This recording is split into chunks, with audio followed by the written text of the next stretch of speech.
नमस्कार दोस्तों, स्वागत है आपका अपने YouTube चैनल पर।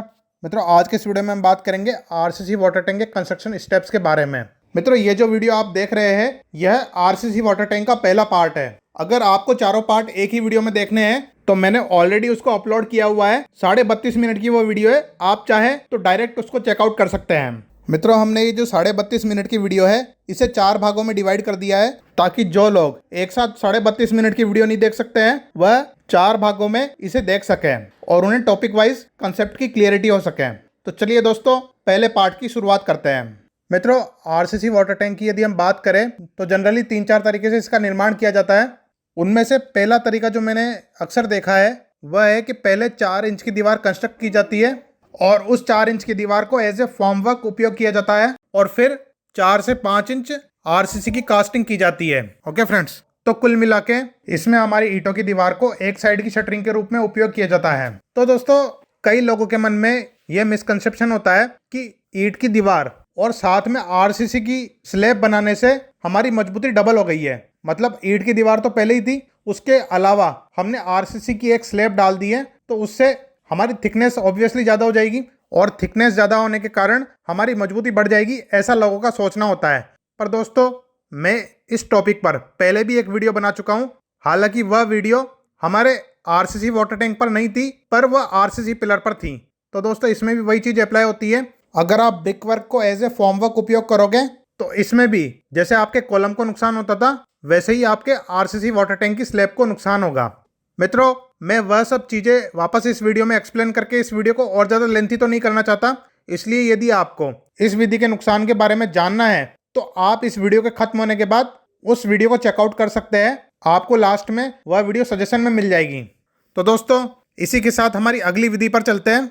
अगली विधि दोस्तों यह है कि कई लोग एक्सकावेशन वर्क जो करवाते हैं उसके बाद स्टील बार डालकर सीधा कंक्रीटिंग कर देते हैं। मतलब आप एक प्रकार से ये कह सकते हैं कि वह एक साइड फॉर्म वर्क करके और दूसरी साइड डायरेक्ट सॉइल में कंक्रीटिंग कर देते हैं। मित्रों, यह तरीका तो और भी ज़्यादा घटिया है।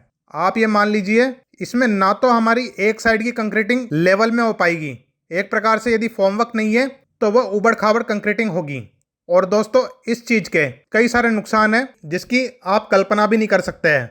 मतलब एक प्रकार से आप ये कह सकते हैं कि इससे बढ़िया तो आप ईंटों का वाटर टैंक ही बना लेते हैं। वह इस वाले आरसीसी वाटर टैंक से तो बहुत ज़्यादा बेहतर है, क्योंकि दोस्तों इसमें आप बहुत महंगा तो स्टील का उपयोग कर रहे हो, ऊपर से आप यदि उस चीज़ को प्रॉपर नहीं बना रहे हो तो उसे बनाने का कोई अर्थ नहीं है। तो मित्रों, इस विधि से भी आपको नहीं बनाना है। अब हालांकि आप लोग सोचेंगे कि मैं ये सब बताने में आपका टाइम बर्बाद क्यों कर रहा हूँ। तो दोस्तों, ऐसी बात है कि कई लोग अलग अलग प्रकार की वीडियोस देखते हैं जिनमें अलग अलग विधि से उनको आरसीसी वाटर टैंक बनाने के बारे में बताया जाता है।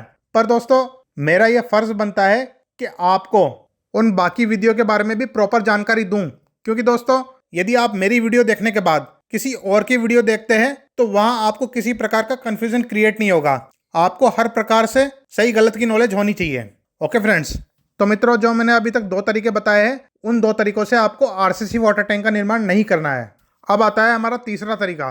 तो मित्रों, इस तरीके में हम प्रॉपर तरीके से फॉर्मवर्क करके आरसीसी की 4 से 5 इंच की स्लैब डालते हैं और वो भी as per drawing. Okay friends, पर दोस्तों इसमें क्या होता है, हमारे सिंगल बार्स लगते हैं। मतलब सिंगल बार्स की स्लैब डिजाइन होती है। सिंगल बार्स को यदि मैं सिंप्लीफाई करूं तो आप एक प्रकार से ये कह सकते हैं टेंशन जोन में सरिया दिया जाता है, जिसमें एक तो मेन बार होगा और एक डिस्ट्रीब्यूशन बार होगा।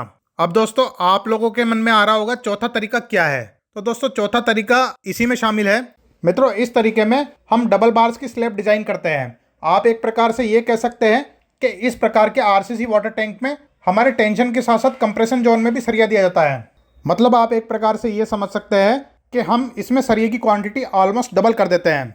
अब दोस्तों, डबल सरिये की क्वांटिटी देखकर कई लोगों को मन में डाउट आता है कि यार ऐसा किया क्यों जाता है। मतलब यदि सिंगल सरिये से ही काम चल जाता है तो हमारे डबल सरिये क्यों लगाए जाते हैं। तो मित्रों, उसका रीज़न मैं आपको बता दूं। यह किया जाता है लोड कैलकुलेशन के दौरान, जहां पर हम ज़्यादा भंडारण वाला वाटर टैंक बनाना चाहते हैं या फिर उस स्पेसिफिक जगह पर ज़्यादा फोर्सेस अप्लाई होते हैं। तो ऐसी कंडीशन में हमारा स्ट्रक्चर इंजीनियर डबल सरिये की स्लैब डिजाइन करता है, जिसमें हमारे टेंशन जोन और कंप्रेशन जोन दोनों जगह हम सरिया प्रोवाइड करते हैं। इससे ऑब्वियसली दोस्तों टैंक की जो मजबूती है वह कई गुना हो जाती है। पर दोस्तों, मजबूती कई गुना हो जाती है इसका अर्थ ये नहीं है कि आप भी उससे बनवाएं। क्योंकि दोस्तों अगर आपके वहाँ पे इस चीज़ की रिक्वायरमेंट ही नहीं है तो आप इसमें बेफालतू का पैसा ना लगाएं। वैसे तो आपका स्ट्रक्चर इंजीनियर इतना समझदार है कि वह आपको रिक्वायरमेंट के अनुसार ही ड्राइंग बनाकर देगा। ओके फ्रेंड्स, पर कई बार लोग क्या करते हैं दोस्तों, दूसरों का देख कर आते हैं और फिर ये सोचते हैं कि हम भी ऐसा करवाएं। तो मैं आपको वीडियो की शुरुआत में ही बता दूं कि जो हमारा आरसीसी वाटर टैंक होगा वो आपकी रिक्वायरमेंट के अनुसार डिज़ाइन होगा। अब जैसे सपोज कीजिए आपको सब्जी लेने के लिए मार्केट जाना है तो आप बाइक से भी ला सकते हैं, ज़रूरी थोड़ा ना आप उसके लिए ट्रक ही मंगवाएं। जहां हमें ट्रक की ज़रूरत है हम वहां पर ट्रक का इस्तेमाल करते हैं। इसलिए आवश्यक नहीं है कि हम हर जगह इतने हैवी स्टील का उपयोग करें ही सही। हमें दोस्तों हमारी ज़रूरत के हिसाब से ही स्टील लगाना है, उसके अलावा एक्स्ट्रा आपको कुछ नहीं लगाना है। और आपकी जो ज़रूरत होगी उसके अनुसार आपका स्ट्रक्चर इंजीनियर आपके वाटर टैंक को डिज़ाइन करेगा कि उसमें कितने एमएम के बार लगने चाहिए, कितनी डिस्टेंस पे लगना चाहिए, कितने एमएम की उसमें एल की लैपिंग दी जाएगी और कितने दूरी पर हमारे सरिये प्लेस किए जाएंगे। वह सब आपका स्ट्रक्चर इंजीनियर आपको बताता है। आपको दोस्तों बस ये करना होता है कि अपने स्ट्रक्चर इंजीनियर को अपनी रिक्वायरमेंट के बारे में बताना होता है कि हमारे घर में कितने मेंबर्स हैं, हमें कितने पानी की रिक्वायरमेंट होती है, हम पानी का कहाँ का इस्तेमाल करते हैं इत्यादि। तो उस अनुसार पहले तो आपकी वाटर टैंक कैपेसिटी निकाली जाती है। फिर आपकी वाटर टैंक कैपेसिटी निकालने के बाद सॉइल की कंडीशन के हिसाब से आपकी लोड की कैलकुलेशन की जाती है। मित्रों, आरसीसी एक ऐसी चीज़ है जिससे आप कितना भी बड़ा वाटर टैंक बना सकते हैं। मैंने आपको अपनी टाइप्स ऑफ वाटर टैंक वाली वीडियो में भी बताया था कि आरसीसी के माध्यम से आप यदि लोड कैलकुलेशन करते हैं तो आप इतना बड़ा वाटर टैंक भी बना सकते हैं कि उससे पूरे शहर को पानी पिलाया जा सके। कई होटल्स या मॉल्स में 5-5 लाख लीटर कैपेसिटी वाले वाटर टैंक भी बनाए जाते हैं। पर दोस्तों रेजिडेंशियल पर्पज से आपको इतना दिमाग लगाने की आवश्यकता नहीं है, क्योंकि एक छोटी फैमिली के लिए 10 से 12 हज़ार लीटर का वाटर टैंक एनफ होता है।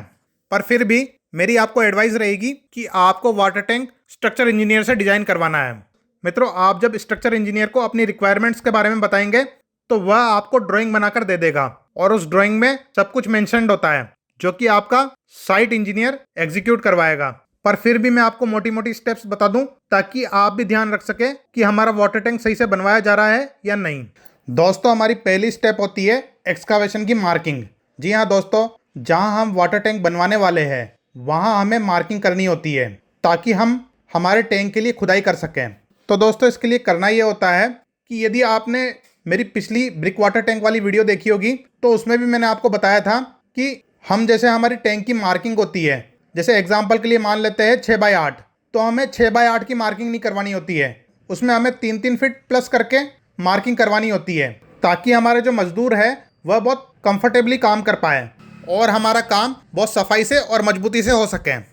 इसलिए दोस्तों आपको ईच साइड 3-3 फीट प्लस करनी है। जैसे आप ये मान लीजिए कि 6x8 है तो इसमें हमारी 3-3 फीट प्लस कर दें तो जो हमारी 6 फीट की विड्थ है वह 12 फीट की हो जाएगी, क्योंकि दोस्तों हमने 3-3 फीट दोनों साइड से प्लस कर दिया है। और ऐसे ही हमारी जो 8 फीट की लेंथ है वह 14 फीट की हो जाएगी। मतलब 6x8 के टैंक में हमारी मार्किंग होगी 12x14, ताकि जो हमारा आरसीसी का फॉर्मवर्क होगा वह बहुत आसानी से किया जा सके। और उसके अलावा जब हमारा वाटर टैंक बनकर कंप्लीट हो जाएगा तो फिर हम जो हमारे टैंक के आउटसाइड की वाटर प्रूफिंग करेंगे उसके लिए हमें एक एनफ स्पेस चाहिए होती है ताकि हमारी लेबर वहां पर घुसकर आराम से काम कर सके। इसलिए आपको 3-3 फीट एक्स्ट्रा मार्किंग करवानी है। दोस्तों, मार्किंग करवाने के बाद की स्टेप्स हम अगले पार्ट में देखेंगे। इस वीडियो का अगला भाग आपको सजेशन में दिख रहा होगा, आप चाहे तो उस पर क्लिक करके उसे देख सकते हैं। तो दोस्तों मिलेंगे आपसे इस